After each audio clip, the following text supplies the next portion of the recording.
क्या आप जानते हैं कि आज प्रधानमंत्री नरेंद्र मोदी बहुत व्यस्त है, क्योंकि वो किसी गहरे से गड्ढे में अपनी गिरी हुई प्रतिष्ठा को ढूंढ रहे हैं।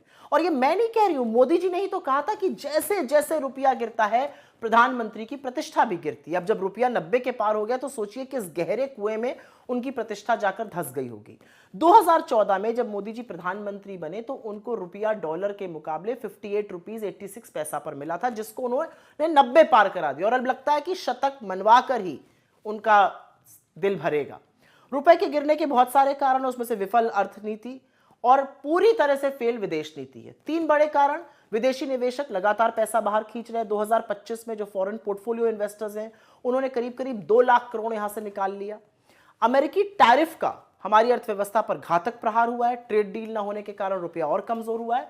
और एक बड़ा कारण है कि जो इंपोर्ट बिल लगातार बढ़ रहा है और जो ट्रेड डेफिसिट, जो व्यापार घाटा लगातार बढ़ता जा रहा है, उसके कारण भी रुपया कमजोर हो रहा है। लेकिन अब रुपए की चिंता नहीं की जाती। अब तो प्रधानमंत्री, उनकी सरकार, ढोंगी अर्थशास्त्री और चरण चुंबक मीडिया यह समझाने पर तुला हुआ है कि रुपए का असल में कमजोर होना अच्छा है।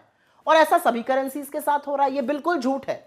रुपया एशिया की सबसे वर्स्ट परफॉर्मिंग करेंसी है।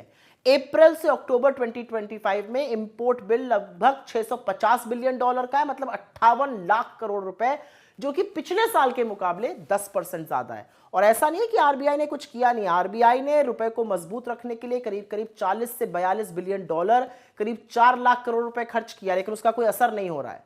पर अगर आपको लगता है कि रुपया कमजोर होगा और उसका असर आप पर नहीं पड़ेगा, तो सुनिए, रुपया कमजोर होने का मतलब है देश का इंपोर्ट बिल बढ़ेगा। जो भी चीजें हम विदेश से खरीदते हैं वो महंगी होकर आएंगी, उसका हमें ज्यादा दाम देना पड़ेगा। अब जाहिर सी बात है, जो ज्यादा दाम देकर चीजें खरीदी जाएंगी और भारत लाई जाएंगी, उनका यहां पर भी दाम बढ़ेगा। मसलन कच्चा तेल, क्रूड ऑयल, अगर क्रूड ऑयल महंगा होगा तो यहाँ पे डीजल, पेट्रोल महंगा होगा। सब्जी, फल, फ्रूट, जो बाकी चीजें हैं, जो ट्रांसपोर्ट का कॉस्ट है, वो महंगा होगा।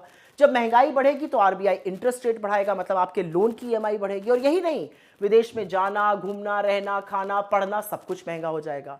तो अगर आप इस मुगालते में हैं कि रुपया गिरता रहेगा और आप मस्त रहेंगे, तो एक बार बैठिए और सोचिए।